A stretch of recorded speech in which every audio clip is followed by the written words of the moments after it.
Hello guys, welcome to my YouTube channel. आज की video में मैं आपके लिए वर्क पावर एंड एनर्जी का एक क्वेश्चन लाया हूँ। इस क्वेश्चन में हमें ऐसी एक स्लाइड दी हुई है जिसकी इक्वेशन ये है। एंड इस स्लाइड के लिए हमें ये गिवन है कि हर एक पॉइंट पर वो जस्ट इतनी रफ है कि एक ब्लॉक ऑफ मास एम जो कि उस पर रखा है वो स्लिप होने से बच जाए। एंड कोफिशिएंट ऑफ फ्रिक्शन यानी कि मिनिमम है। उसके बाद एक पॉइंट जिसका एक्स कोऑर्डिनेट ए है एंड उसकी वैल्यू -1 से कम है, ये हमें गिवन है। तो हम इसको ए मान लेते हैं। उससे लेकर हमें इस ब्लॉक को लेके जाना है x is equals to B तक, जो कि 1 से बड़ा है। तो हम इसको बी मान लेते हैं। एंड हमें इस तरह लेके जाना है कि जो ब्लॉक है वो स्लोली मूव करे। एंड एक ऐसी फोर्स से हमें लेके जाना है जो कि इस कर्व से टेंजेंशियल हो। तो अब हम शुरू करते हैं। सबसे पहले हम देखते हैं कि इसका कोफिशिएंट ऑफ फ्रिक्शन क्या होगा। तो अगर हम इस स्लाइड को छोटे छोटे वेज कंपोनेंट्स में डिवाइड करें जो कि इस तरह के हैं, तो फिर हमने dx ले लिया यहाँ पर और इसी तरह एक dy होगा। तो इसको देख के आप में से बहुत लोगों को पता होगा कि ऐसे वेज में जो मिनिमम म्यू होता है वो tan थीटा होता है। तो फिर इसमें जो म्यू होगा वो dy बाय dx आ जाएगा। बट हम तब भी इसको डिराइव कर लेते हैं।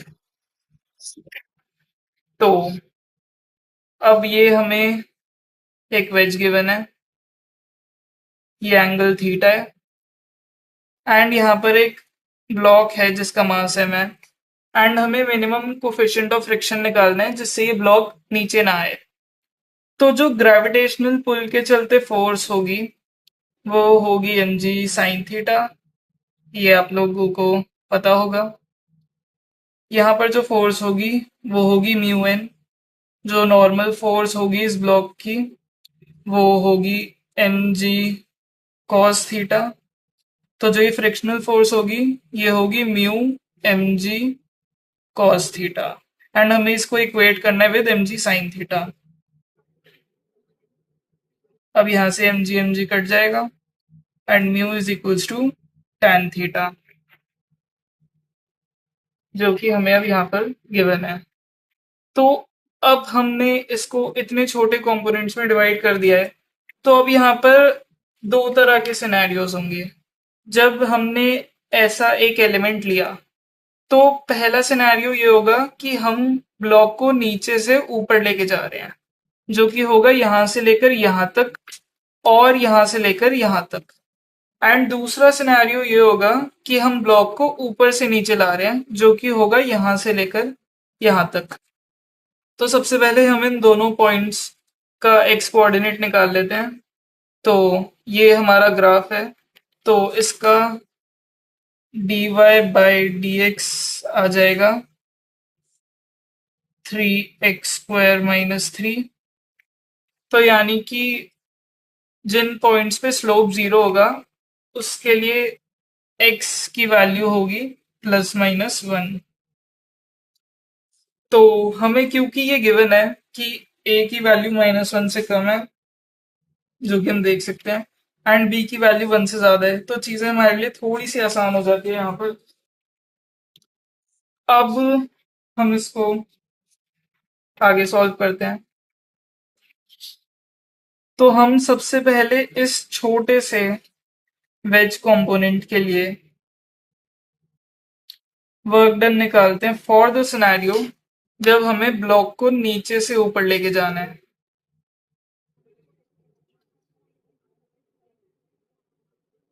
तो जो इस पे फोर्स लगेगी नेट इसको ऊपर धक्का देने में, वो एक तो ग्रेविटेशनल पुल होगी जो कि होगा एम जी साइन थीटा।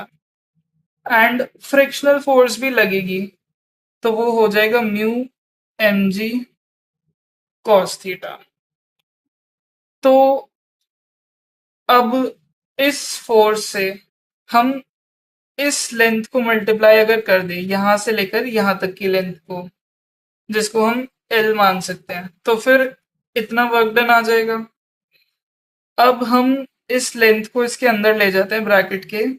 तो फिर M G L sine theta plus mu M G L cos theta आ जाएगा हमारा वर्क डन इस छोटे से कंपोनेंट के लिए, जब हम नीचे से ऊपर लेके जा रहे हैं तब। तो फिर अब हम इसको आगे देख लेते हैं।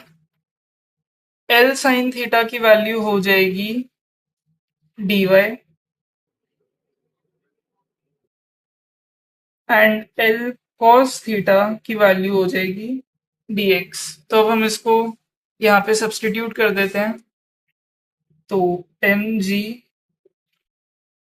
D Y plus M G into mu into D X.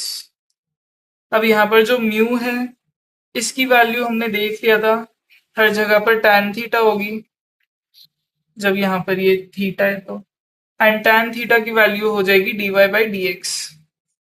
तो फिर म्यू को हम डाल सकते हैं D Y by D X. तो यानी कि जो नेट वर्क डन हो गया जब हम नीचे से ऊपर लेके जा रहे हैं वो हो जाएगा 2 mg डी वाई, क्योंकि यहाँ पर म्यू में हम D Y by D X डालेंगे तो डी एक्स डिनोमिनेटर वाला एंड ये वाला कैंसिल आउट हो जाएंगे and final answer 2 mg D Y ही बचेगा। अब हम बात कर लेते हैं यहां से लेकर यहां तक की, जब ब्लॉक को एक वेज में ऊपर से नीचे लाया जा रहा है। तो अब हमें ये गिवन है कि coefficient of friction just enough है, अगर एक ब्लॉक यहाँ रखा है तो वो स्लिप होने से बच जाए। तो फिर इस जगह पर फोर्स तो हमें बिल्कुल नेग्लिजिबली लगानी पड़ेगी इसको स्लोली मूव करने के लिए। तो जो फोर्स होगी वो 0 मान सकते हैं हम उसको।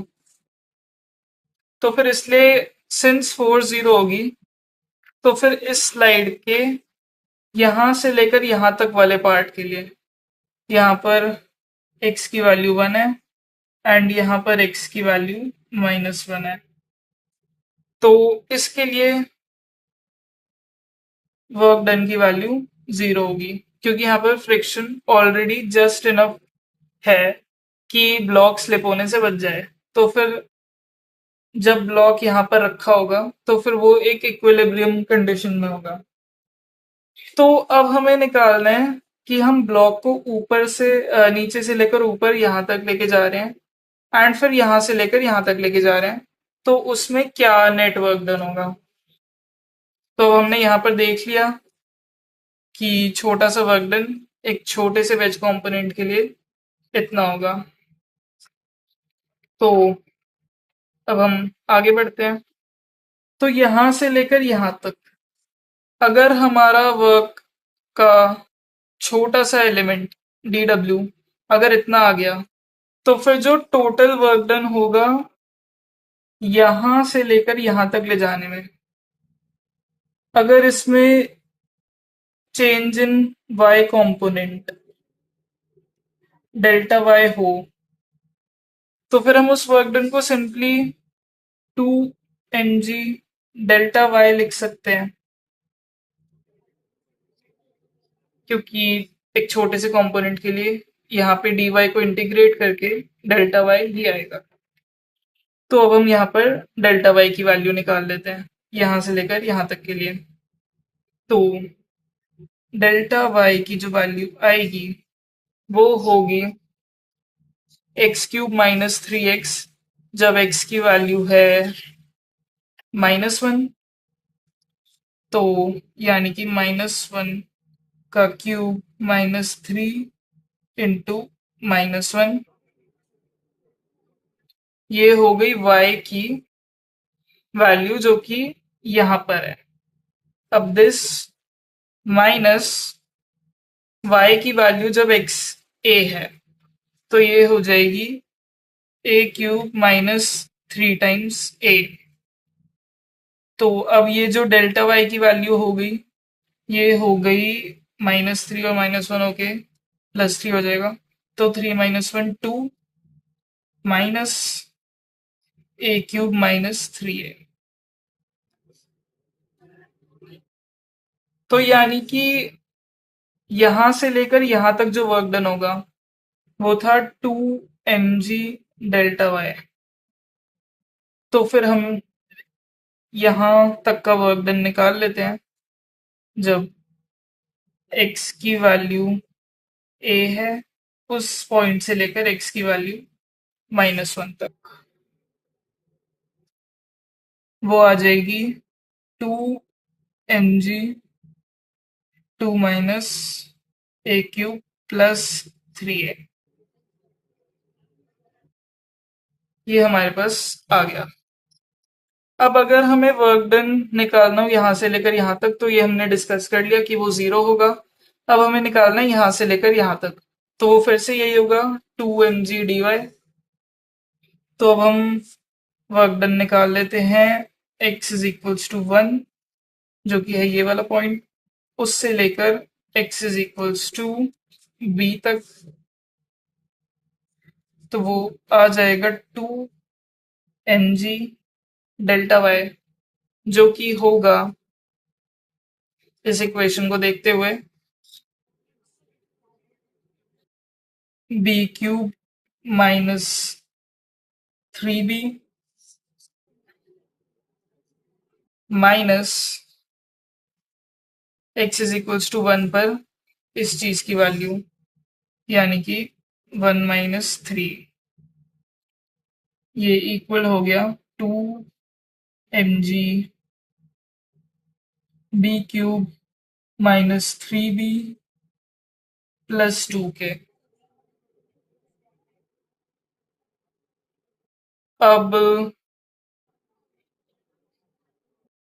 हमें इन दोनों वर्क डन्स को ऐड करना है, उससे हमारा फाइनल आंसर आ जाएगा। मैं आपको फिर से रिमाइंड कर रहा हूँ कि इस स्लाइड में यहाँ से लेकर यहाँ तक हम डिस्कस कर चुके हैं कि वर्क डन 0 होगा, बिकॉज यहाँ पर फ्रिक्शन ऑलरेडी जस्ट इनफ है कि ब्लॉक स्लिप होने से बच जाए। तो फिर ये ब्लॉक इक्विलिब्रियम में है, यहाँ से लेकर यहाँ तक हम किसी भी जगह पर इसे रखें तब। तो अब हम इन दोनों वर्क डन्स को ऐड कर देंगे, तो हमारा आंसर आ जाएगा 2 mg 2 - a³ +3a b³ -3b +2, यानी कि 2 mg times 4 -a³ b³ +3a -3b, ये हमारा फाइनल आंसर हो गया। अब इसको जैसे आपका मन करे वैसे अरेंज कर सकते हो। Thank you.